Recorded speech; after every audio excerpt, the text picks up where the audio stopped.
ये चीज़ तो मुसलमान के अंदर है ही नहीं कि हम किसी का हक दबाएं या किसी को नाजायज़ सताएं या कहीं। यहाँ तो 30 साल से यही हो रहा है। तो मैं कहता हूँ वो मुसलमान ही नहीं है, वो लोग मुसलमान ही नहीं है ना। उनको पहले इस्लाम ही समझना चाहिए। सबसे पहली बात तो मैं खुद मुसलमान हूँ। नहीं, मेरा मानना ये है कि वो दबाए नहीं जा रहे हैं। मेरा मानना ये है कि वो हमें कानून सिखा रहे हैं, हमें कानून सिखा रहे हैं कि कानून के। कौन कानून सिखा रहा है? योगी जी, सरकार कानून सिखा रही है, सरकार ने खाली करा दी है। लेकिन जो लोग दबंगई से यहाँ पे स्कूल चला रहे थे, पैसा कमा रहे थे सरकारी ज़मीन से, तो ये बताएं कि जो लोग नहीं बोल पा रहे थे, क्या वो उनके मन में आज खुशी नहीं होगी? समाजवादी की सरकार में हमने किया, मायावती जी की सरकार में हमने किया, हम बहुत दौड़े, बहुत। अब आप सोचें कि एक दादा के टाइम से लेके एक फादर भी चले गए, आज मैं उनका पोता खड़ा हूँ। हम डटे रहे इतने सालों से, हम पूरा ख़ानदान, पूरा परिवार हम डटे रहे और हमने कभी ना तो डरे किसी गांव वाले से। जो लोग डरते रहे या जो भी करते रहे वो नहीं बोल पाए और इसी वजह से हमें थोड़ा सा वक्त लगा, क्योंकि हम गिनती में कम थे। जिस जगह मैं खड़ा हूँ, जिस ज़मीन पर मैं खड़ा हूँ, यहाँ पर लगभग कुछ घंटे पहले मदरसा हुआ करता था। हालांकि गांव के लोग कह रहे हैं कि ये स्कूल था, लेकिन मदरसा था या स्कूल था, ये एक बड़ा सवाल है। जो यहाँ के प्रशासनिक अधिकारी हैं उनका कहना है कि साहब ये जो है एक मदरसा था जो खाद के गड्ढों की और रास्ते की ज़मीन पर कब्जा करके बनाया गया था। लेकिन यहाँ के जो निवासी हैं, यहाँ के जो इस गाँव के रहने वाले हैं, उन लोगों ने मीडिया पर आकर बताया कि ये जो है, उनका कहना है कि ये साहब स्कूल था। हालांकि किसी को नहीं पता ये कहाँ रजिस्टर्ड था, कहाँ रजिस्टर्ड नहीं था, कहाँ से इसकी टीसी बनती थी, कहाँ पर जो बच्चे इनको पढ़ने आते थे वो कौन बच्चे थे, उनको कहाँ से किस बोर्ड की टीसी मिलती थी। लेकिन ये भाई साहब हैं, ये भी अपनी बात करना चाह रहे हैं। क्या नाम है आपका? मुरसलीन। मुरसलीन जी। आप इसी गाँव के? जी। तो ये जहाँ हम खड़े हैं, यहाँ क्या था पहले? यहाँ पर पुराने वक्त से जो है एक रास्ता हुआ करता था, लेकिन सन 2009 से एक अवैध रूप से ये ज़बरदस्ती कब्ज़ा करके इसको मदरसा बनाया गया और बच्चों को तालीम देना स्टार्ट करा। शुरुआत करने के बाद लोगों की जो कुछ पड़ोस की जो ज़मीन है उसे भी दबाया गया, लेकिन बहुत लोगों ने इस पर आपत्ति जताई, लेकिन किसी ने भी इसको दबंग लोगों के सामने कोई नहीं बोल पाया। फिर हमारे दादा थे उस टाइम पे, उन्होंने भी खूब मुकदमा लड़ा गया, हाई कोर्ट तक गए। हाई कोर्ट से जो है गाज़ियाबाद कोर्ट तक भी आए, तहसीलदार द्वारा भी। और सन 2019 में यहाँ पर जो स्कूल चला रहे थे, जो प्रिंसिपल थे, वो उन पर जुर्माना भी हुआ 6,62,585। कौन थे वो जो यहाँ पर कोई कह रहा स्कूल बस चला रहे थे, कोई कह रहा मदरसा है, तो कौन थे यहाँ पर जो इसके केयर टेकर थे? स्कूल जो है वो जिसमें उर्दू वगैरह की तालीम भी साथ में थी और जो फैज़ आम मदरसा मिसबाउल उलूम के नाम से था। यहाँ तो आदों को नाम ही नहीं पता पूरा। नहीं, अब वही जो नई पीढ़ी जिसको नहीं पता, लेकिन नई पीढ़ी तो कह रही हम पे क्या नाम है, टीसी है इसकी, डिग्री है इसकी, पढ़ के अब डिग्री है। लेकिन अगर डिग्री मान लो, अगर कहीं डिग्री लगाने लग गए कहीं जॉब के रिगार्डिंग या किसी स्पोर्ट्स के रिगार्डिंग या कहीं भी, और अगर उसकी जो तफ्तीश की जाए तो क्या वो डिग्री वैध होगी? वैध क्यों नहीं होगी? जो अवैध ज़मीन पे बना हुआ है, अनधिकृत ज़मीन पे बना हुआ है, जो कि सरकारी रास्ते को कब्ज़ा करके बनाया गया है, क्या वो रजिस्टर्ड अवैध है? अगर वैध होगी तो क्या मदरसा जो है, क्या ये वैध नहीं हो सकता था? सरकार ने क्यों उसको तोड़ा? या जो इस मदरसे के मालिक बने हुए थे, या जो भी चीज़ थे, वो क्यों नज़र नहीं आए? सन 2019 में उन पर जुर्माना किया गया और भारी जुर्माना 6,62,585 रुपये का जुर्माना था। थे उनका नाम आपको याद है? नाम एक्चुअली उस टाइम पे उन लोगों को बचा लिया गया, मैं नाम नहीं लेना चाहूँगा, ठीक है। उन लोगों को जो पूर्व प्रधान के ज़रिए बचाया गया, अब वो मामला वहाँ दब गया, सारी चीज़ हो गई। अभी 3 महीने 4 महीने पहले जो है हमारे फादर का जो है इंतकाल हो गया। उसके बाद कुछ लोगों ने सोचा कि अब यहाँ पर कोई इसका माई बाप नहीं, ना कोई उंगली करेगा ना कुछ करेगा, ये तो सरकारी ज़मीन है, हम तो आराम से रह रहे हैं और इस्तेमाल कर रहे हैं। तो दोबारा से इसको जो है शुरुआत करने के लिए यहाँ पे बाउंड्री करना स्टार्ट करा। आपके फादर का क्या नाम है? मोहम्मद स्वालिहीन।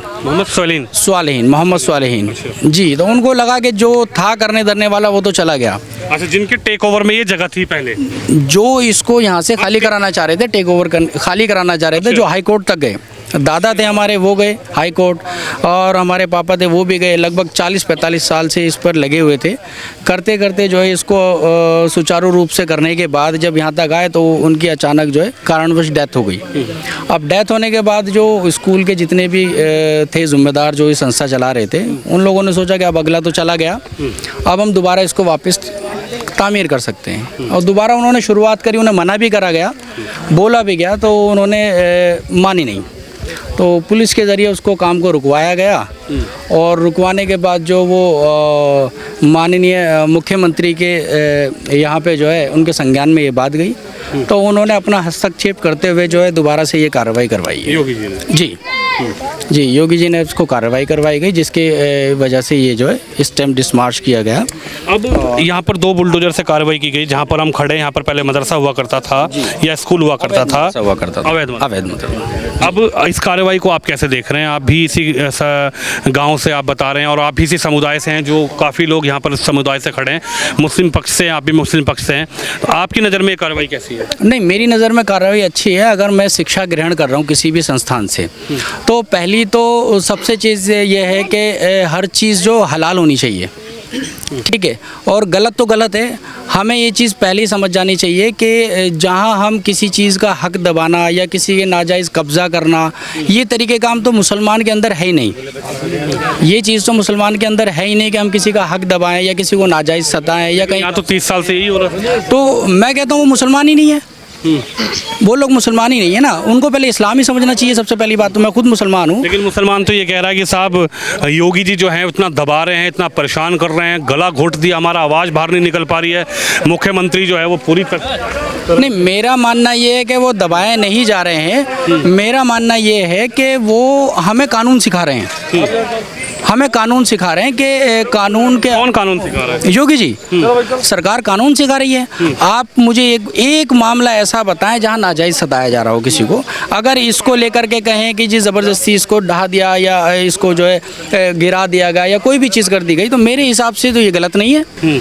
जो आदमी, जो मेरे दादा थे या मेरे दादा के साथ कुछ लोग थे जो अब से जो है सालों से इसके पीछे चलते आ रहे हैं, बहुत लोग ऐसे हैं जो ये चाहते थे ये काम हो। मैं कह रहा हूँ 90% लोग इतना आज के वक्त में खुश होंगे इस गांव के अंदर कि उनको जो रास्ता जो ऐसे घूम के जहाँ जाना पड़ता है वो अब सीधे निकल के जाएंगे। सबसे पहली चीज़। दूसरी चीज़, लोग डर की वजह से जो सामने आकर नहीं बोलते। वो डर को हमने जो दूर रख कर हम सामने आए। हमारे जो है तो आपको डर नहीं है कि आपको लोग परेशान करेंगे गांव में, आपके लिए कहेंगे कि लोग साहब देखिए जो है, और आपने कंप्लेन करके मदरसे पे बुलडोजर चलवा दिया? कानून किस लिए? कानून किस लिए? कानून तो इसी चीज़ के लिए है ना कि अगर कोई हमें नाजायज़ सताएगा, डराएगा, तो हम कानून का साथ लेंगे, उसका सहारा लेंगे। जो विपक्ष के बड़े नेता है वो तो ये कह रहे हैं कि साहब यूपी में सिर्फ और सिर्फ इसी चीज़ की राजनीति हो रही है, बुलडोजर चलवा दो, सलीम के यहाँ बुलडोजर भेज दो, अब्दुल के यहाँ बुलडोजर भेज दो, मदरसे पे बुलडोजर चलवा दो, बुलडोजर का मुँह इधर मोड़ दो। विपक्ष के नेता तो ये कह रहे हैं कि बस विकास की कोई राजनीति हो ही नहीं। आप कह रहे हैं कि राजनीति वो कर रहे हैं, तो राजनीति का वर्ड आपने सबसे पहले बोल दिया, राजनीति। तो रोटी तो देखो सर, अपने आप को सबको सेकनी है। राजनीति का मतलब तो राजनीति है, तो वो तो राजनीति करेंगे ही करेंगे। तो हर किसी का कहना है, लेकिन जो विपक्षी लोग हैं या उनको आपत्ति है, हम कह रहे हैं जब उनकी सरकार थी, हमने जब कोशिश करी तब हमें इंसाफ नहीं मिला। किस सरकार में आपने इस सरकारी ज़मीन को कब्जा मुक्त करने के लिए खुद से आपने पहल की, लेकिन आपको कामयाबी नहीं मिली? समाजवादी की सरकार में हमने किया, मायावती जी की सरकार में हमने किया, हम बहुत दौड़े, बहुत। अब आप सोचें कि एक दादा के टाइम से लेके एक फादर भी चले गए, आज मैं उनका पोता खड़ा हूँ और कहते हैं ये मेरे बड़े भाई हैं, ये हमारे ख़ानदान के। हम डटे रहे इतने सालों से, हम पूरा ख़ानदान, पूरा परिवार हम डटे रहे और हमने कभी ना तो डरे किसी गांव वाले से। जो लोग डरते रहे या जो भी करते रहे वो नहीं बोल पाए, और इसी वजह से हमें थोड़ा सा वक्त लगा, क्योंकि हम गिनती में कम थे। अगर मान लो गांव के कुछ और साथ होते, डर नहीं होता उनको, तो हम बहुत पहले ये काम हो चुका होता। क्या आपको डराने धमकाने का प्रयास किया गया उन सरकारों में? दबंगई का प्रयास किया गया? क्या कहेंगे? नहीं, डराने धमकाने का कभी प्रयास नहीं किया गया, लेकिन हाँ किसी न किसी जो है आप कह सकते हैं दाएं बाएं रास्ते से हमारी अर्जियों को दबाया गया। दाएं बाएं रास्ते का मतलब आप समझते हैं। लेकिन समाजवादी पार्टी हो या बसपा हो, वो तो कह रही है कि साहब योगी जी जो है उत्तर प्रदेश में सिर्फ और सिर्फ हिंदू मुसलमान की राजनीति कर रहे हैं, और हिंदू मुस्लिम की राजनीति की वजह से योगी जो हैं जहर घोलने का काम कर रहे हैं यूपी में। नहीं, जहर नहीं, मैं कह रहा हूँ कि अब इतने ग्रामवासी हैं, मैंने बोला 90% लोग आज इतने खुश होंगे, और ये आने वाले हफ्ते 10 दिन तक यही बात चलती रहेगी और यही कहेंगे कि अब हमें जो घूम के जाना पड़ता था, कूड़े के ऊपर से होके जाना पड़ता था, आज हमें साफ रास्ता मिलेगा। आज हम क्लियर साफ निकल के जाएंगे, आसानी से जा सकेंगे और किसी का कोई हस्तक्षेप भी नहीं होगा। हाँ, सरकारी ज़मीन है, सरकार ने खाली करा दी। सरकार ने खाली करा दी है, लेकिन जो लोग दबंगई से यहाँ पे स्कूल चला रहे थे, पैसा कमा रहे थे सरकारी ज़मीन से, तो ये बताएं कि जो लोग नहीं बोल पा रहे थे, क्या वो उनके मन में आज खुशी नहीं होगी? आज वो खुशी में आपने हिम्मत जुटाई, आप आगे बढ़े। नहीं, बिल्कुल जुटाई हिम्मत। आज नहीं तो कल, कल नहीं तो कल कोई ना कोई आता ज़रूर है। तो मैंने सोचा मैं ही आ जाता हूँ, मैंने इसीलिए मैं आ गया। और योगी की जो कार्रवाई चल रही है यूपी में, बुलडोजर जब से शुरू हुआ है, एज ए मुस्लिम आप बुलडोजर को कैसे देखते हैं? मैं एज ए मुस्लिम मैं बुलडोज़र को ये देखना चाहता हूँ कि सबसे पहली चीज़ जो है, सरकार जो है हमें जो है कानून सिखा रही है। और मैं कह रहा हूँ, अगर मैं कानून के हिसाब से, अपने कागज़ों के हिसाब से सही हूँ, तो शायद ये सरकार बुलडोज़र नहीं चला सकती। अगर मेरे पास कागज़ हैं तो क्यों चलाएगी सरकार बुलडोज़र? आप मुझे बताएं, या तो मेरे को नोटिस दें। मुसलमान है इसलिए बुलडोजर चल रहा? नहीं तो कोई जो अगर कह रहा है मुसलमान है, तो वो अपने कागज़ भी तो दिखा सकता है। अपनी तो बकरी खा गई है, कागज तो बकरी खा गई। तो बकरी की जिम्मेदारी योगी जी की तो नहीं है? आप बताएं। ये आपने कई वीडियो देखी होगी, जब हम सवाल करते क्या सब कागज तो बकरी खा गई, तो कागज कहाँ से खाए? बकरी की जिम्मेदारी किसकी है? अब बकरी की जिम्मेदारी भी योगी जी लेंगे?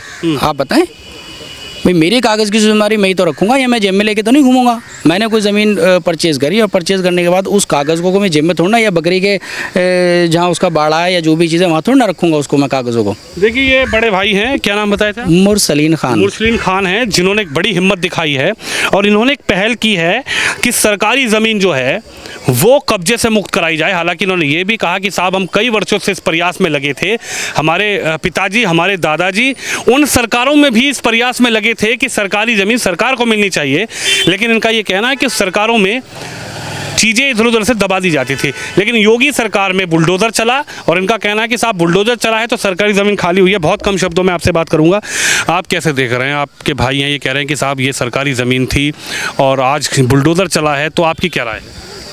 सही चला बुलडोज़र। जब सरकारी संपत्ति कब्जा होगा तो चलेगा भी बुलडोज़र, है ना। बहुत अच्छा हुआ चला।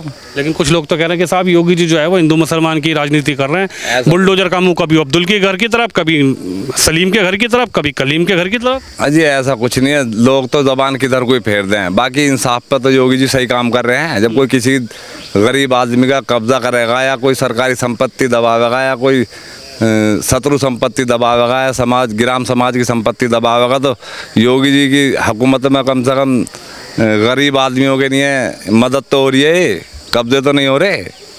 नहीं तो आप सहमत हैं बुलडोजर से कार्रवाई हुई है? हाँ सहमत है। क्या कह रहे हैं सर? सर मैं ये कह रहा हूँ, मैंने आपको सपोज़ कोई चीज़ बरतने के लिए दे दी जी, आप उसको कब्जा करके डाल लिया। आज के वक्त में सरकार के पास ज़मीन नहीं है। वो वक्त था जब खाली ज़मीन हुआ करती थी, पट्टे बटा करते थे। आज के वक्त में सरकारी ज़मीन जितनी भी सरकार की जहाँ है वो अपनी ज़मीन निकाल रही है। मेरा माल आपके पास होगा, अगर मैं आपसे वो सामान लेना चाहूँगा या कुछ भी लूँगा तो मैं गलत थोड़ी ना हूँ? बिल्कुल। या मैं गलत हूँ? अगर मैं अपनी चीज़ लेना चाहूँगा तो सरकार आज के वक्त में अपनी ज़मीन निकाल रही है, चाहे वो LMC हो, चाहे शत्रु, जो भी चीज़ हो। बिल्कुल, तो सरकार अपनी ज़मीन निकाली। अगर किसी की निजी है तो वो पेपर लाए। बिल्कुल। इन भैया का कहना है कि यहाँ पर जहाँ हम खड़े, इस तस्वीर आप देख रहे हैं, मैं शिवम को कहूँगा तस्वीर दिखाएं।